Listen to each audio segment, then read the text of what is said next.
This is Umar for BoxNation in association with Global Next Trade. We're back from New York. We're in London for what is going to be the biggest fight in this country in a long time, I believe, for the undisputed heavyweight championship of the world. But I'm going to have to start with New York because your guy put on such a sensational performance out there. And he was battling against a few things. A new weight, new trainer, coming off, he'd admit himself, a mediocre performance with a lot of criticism. And he went to America for the first time and did a right job on Berlanga, Frank. He certainly did. He was weight trained from that fight. That's why we moved him up. And he went straight in the deep end with Berlanga in his hometown or home city. And it was phenomenal. Hamza done a brilliant job in front of a real partisan crowd. Great atmosphere in there. I mean, it was just, it was actually a really, really good show that Ring and His Excellency put on. Yeah, it was a great night of boxing. What was so much better about Hamza's win and performance is that Edgar Berlanga is in his prime of his career as well. Against Canelo, he went the distance. It's not like he took a beating in that fight. And previous to that, he was just knocking people out for fun. So that wasn't, you know, a washed-up Berlanga, a damaged Berlanga. That was a prime Edgar Berlanga he did a job on. Yeah, two of them. They were both, you know, it was a fight between two live fighters. And he'd done a job and he did what Canelo couldn't do. He stopped him. Just talk me through that as well, because the first couple of rounds were quite cagey. Look, they're both big punches. But when Hamza flicked the switch, that whole fight changed. And as you just said in a previous interview, when he gets you hurt, you're bang in trouble with Hamza. You are. And the thing about him as well, people don't realise, for a tall, rangy guy, which tall guys normally fight on the outside, use their physical attributes, which is their long jab and letting a straight right go, he can fight on the inside. And he caught him with a couple of really good uppercuts, I think, which softened him up again. You know, especially one of them, he hurt him with that. I could see that. And then, you know, when he turned it on, when he flicked the switch, he lets his punches go, and he's a tremendous finisher. He's a great finisher. Seen that in, you know, in a lot of these fights, he catches you, you're in trouble. So how's Edgar Berlanga going to wire you this 100 grand? The what? How's he going to send this 100 grand over to you? Because Hamza's not going through with the bet. But aren't you collecting the 100k for him? I forgot all about that. I said I'd take it, didn't I? Yep. Yeah, I did, didn't I? Yeah. He can donate it. He can donate it to. He can go buy some more Spurs shirt. I'll go and buy an Arsenal shirt, Edgar. Brilliant. Just before we close on Hamza, look, all eyes will be from yourself, from Hamza, his team, Andy Lee, on September 13th in Vegas. Who do you first expect to come through that, Canelo or Crawford? I think it's you know, I've got to fancy Canelo because he's the bigger guy. Although his last fight, although the fellow was a runner, I didn't think he looked too, you know, he underperformed to me. And having said that, Crawford in his fight against, what's his name, Madrimov, I thought Madrimov gave him quite a few problems and give him I thought it was a very close fight. So we'll see. It's one of those fights where they're both of them will find something extra because of the, you know, the fact that it is such a big fight. But I've got to lean towards Canelo. Okay, if that is the case, I spoke to Hamza the day after his win in New York, and he said, "I'll obviously be smart about things, but there are times where I'm going to sit in front of Canelo and trade up with him, because the only way I can win that fight is by using my power, hurting him as much as possible, and inflicting damage of him." Now, a lot of people don't do that with Canelo. If he stands there and trades with Canelo, how does that go? Listen, he's capable of knocking people over. Canelo's got a good chin. He's been fighting since the age, 14 or 15 as a pro, from a very young age or whatever it is. I just feel that, you know, he's a young man. He's had a good win there, and I feel that I genuinely feel that he could beat either of them. Okay, well, it's exciting times for Sheeraz.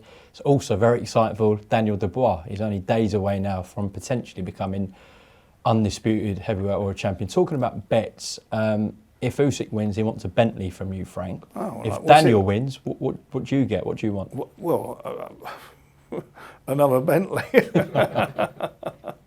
Haven't you got enough of them? No.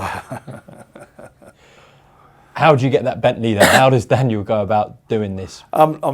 look, how does he go about it? He's got to use what he is. He's a big, powerful man. He's got a good boxing brain. He's got a good jab. He's got to go out and control the fight from the first bell. Usyk will come at him in the first round. Usyk will, he'll look to be breaking his heart and taking the fight to him. That's what he'll do. He's not going to stand off him. So it's going to be who can control the centre of that ring. I know Daniel's a very good boxer, and that kind of gets overlooked. Everyone talks about his power, etc. But when you're in with someone like Oleksandr Usyk, surely you can't outbox him, Frank. He's got to use his height. That's why you look when he fought against Joshua. He went in and put Joshua on the back foot and negated what Joshua's strengths are. You can't let that happen. You got to keep him there. You got to keep him there. Tyson did that in a couple of the rounds. When Tyson went out and started using the jab and pushing him back, he doesn't like it. But he figures you out, doesn't he? Well, then if he figures him out, he figures him out. He's a 21-year-old fella.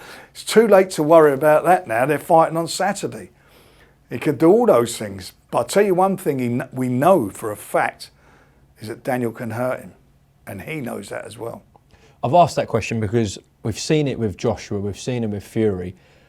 When the rounds go by, he's so good at Usyk, at just banking rounds. He gets energy later as well. We can't be in a position where Daniel lets him do that on Saturday, Frank. Well, if Daniel lets his shots go, will he have the energy? Take the fight out of him. Is the body the key to zap that energy out? We've seen that he doesn't like it, the body. That's not the first fight he's been hurt to the body, and he doesn't like it and complains to the referee. It's not the first time.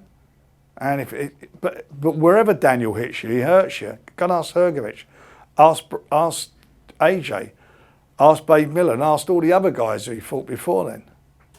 Right, so on the body, on Friday at the rules meeting, are you going to attend firstly? Not unless I have to. Okay. What's going to be the message from Queensberry, from Team Dubois about They that? would define, we will get a definition what that body line is, not about shorts, where it is, which is the navel, and that's it. Okay. Have you imagined it, Daniel stopping Usyk at Wembley? I'd say imagined it. I mean, I believe he's got the tools to do it. And Oleksandr is a really, really great fighter. He's a tremendous fighter. We've all seen him. We all know what he is. He's no slouch. He's probably, on paper, he's the best heavyweight of the 21st century. That's what he is. He's undefeated. Gold medalist, unified the cruiserweight belts, the 4 belts, done the same with the heavyweight belts. He's a great, great fighter. He's up there with the greats.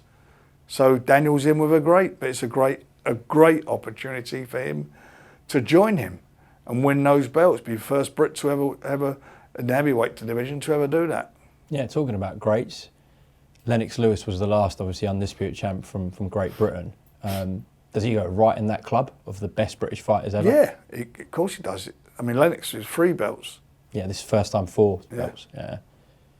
Yeah, so an elite sort of opportunity here for Daniel Dubois to cement himself in the history It's a books. great opportunity for him. He believes in himself. He shared with him. This is a fight he wanted. We sat down and talked about he wants this fight, as does Usyk want it. Just want to touch on a fight on the undercard between Lawrence Okolie and Kevin-Lerena. This is a fantastic fight, and fair play to Lawrence Okolie because he's in a brilliant position with the WBC. Yeah. And Kevin-Lerena is a live wire. He can. Well, ask Daniel. He can punch. One thing he can do, he can whack. I'm quite impressed with Lawrence because we've only had dealing for the one fight with him, but he's not phased about who he fights. You just mention the name. Yeah, I'll get that. I'll do that. I'll have that. He'll fight anybody, and we've got this fight on. This is a really good fight for him. I think he's the bridgeweight champion now, isn't he? Kevin is, yeah. Yeah, and he had a good win. He's coming off a really good win as well. Yeah, that should be a good fight on the undercard.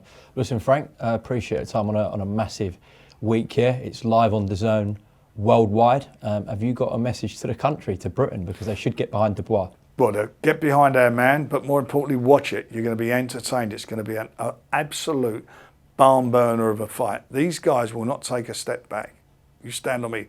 They are going to come and fight, and they're going to give their best, and you will be entertained. I knew we was going to win that fight. Anthony Joshua eviscerated him. Seeking destroy, that's how I fight. This is the guy ready to take the throne. 2 semi-finals. You had Usyk fighting Fury, you had Dubois fighting AJ.